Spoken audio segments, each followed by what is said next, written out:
Hi guys, welcome to another episode of Immortal India with me Amish, and today we are going to discuss, can science and spirituality coexist? I know in the modern world it appears apparently contradictory. Most scientists will tell you that religion is the biggest cause of all problems, and that you can only be a good scientist if you are an atheist. And research shows that many, if not a majority of the scientists, especially in the Western world, tend to be atheists. And religion, at least we are so told in the modern world, tends to have a problem with science. And especially in the Europe of the medieval era, religion had huge conflicts with science. We are all aware of that. So here's a thought I want you guys to think about, that when does science and religion actually come into conflict? What is the core approach which in both these areas which can cause a conflict? At the heart of the scientific way is this belief that nothing is beyond question. It is essentially a quest. You keep searching for the answer. You keep testing your theories through the force of experimentation, keep researching, and you find answers which better explain facts as you see them today. And what we are told religion is about is essentially about blind faith. You have to believe that this is the God, this is the holy book. If you don't believe it, you're going to go to hell.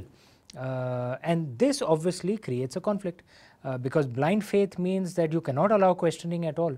And this goes against the core of the scientific approach, which is nothing should be beyond question. But I want to tell you that if you see it from the traditional Indian perspective, there actually isn't a conflict. Because in the traditional Indian approach to religion and to spirituality, questioning was not condemned at all. Questioning wasn't prohibited at all. The language of our ancestors was Vedic Sanskrit, and in Vedic Sanskrit there is no translation for the English word blasphemy. I'm sure you guys know what blasphemy means. Blasphemy is a word that describes when you question God, and it's supposed to be a huge crime. In fact, in some countries like Pakistan, for example, blasphemy is punishable by death. But in Vedic Sanskrit, there was no translation for the English word blasphemy. The concept didn't exist, so the word didn't exist. What it shows you is that nothing was beyond question, not even God. If you see it from this perspective, then there's actually no reason for a conflict between science and religion.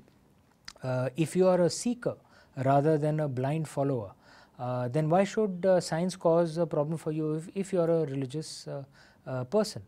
And that is the Indian way. And I'm not saying this is the approach of only the dharmic religions. The dharmic religions are, as you know, Hinduism, Buddhism, Jainism, Sikhism. But it's also an approach of the way Islam and Christianity are practiced in India. I don't know about other countries, but I can certainly say the way Muslim Indians and Christian Indians behave. I don't think that there's a conflict between science and religion in the way we approach things. The fundamental thing is that nothing should be beyond question. And are there benefits to this approach?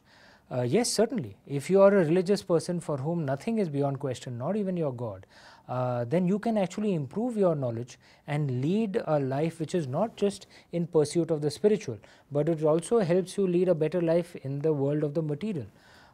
In this Mayavi world, as we call it, Maya is often erroneously translated as illusion. Illusion doesn't mean that it doesn't exist. Maya only means that it's an illusion because it's not permanent, it's temporary. But that doesn't mean that it doesn't exist. And if we can figure out how to survive in this Mayavi world better, it only means that we'll lead a more successful life to prepare ourselves for our ultimate spiritual journey. So if you're a religious person, aligning with science or being scientific helps you. What about if you're a scientific person? You will find so many modern scientists, they don't stop to think that the inventions that they are making, the discoveries that they are making, are they actually going to be helpful to society at large? They don't even think about that. All they are focused on is the pleasure of their discovery, of their invention. And this is when you divorce science from spirituality, when you divorce science from dharma, then scientists are not, many scientists, I'm not saying all, many scientists don't behave as responsible citizens. They are only focused on their science. They don't think about the impact on society. That isn't good either. So science could also benefit with an infusion of spirituality. I believe this is something that India can teach to the world. A partnership between religion and science, between spirituality and science, will be for the better of both. And most Indian scientists in our ancient era were deeply religious as well. You can run through the list. Shoshro, Charak, Bodhayana, Bhaskaracharya, all of them. They were deeply religious, they were deeply scientific as well. This is something that India can teach to the world, and this is something that I think we modern Indians can learn as well. If we marry science and religion, science and spirituality, we will create a better world for ourselves and for our descendants. Hi guys, if you like this video, please hit the subscribe button. It's somewhere below out here. I'm not exactly sure where. But just hit the subscribe button so that you guys get notified whenever a new video comes up. It'll really help me, man. Thank you.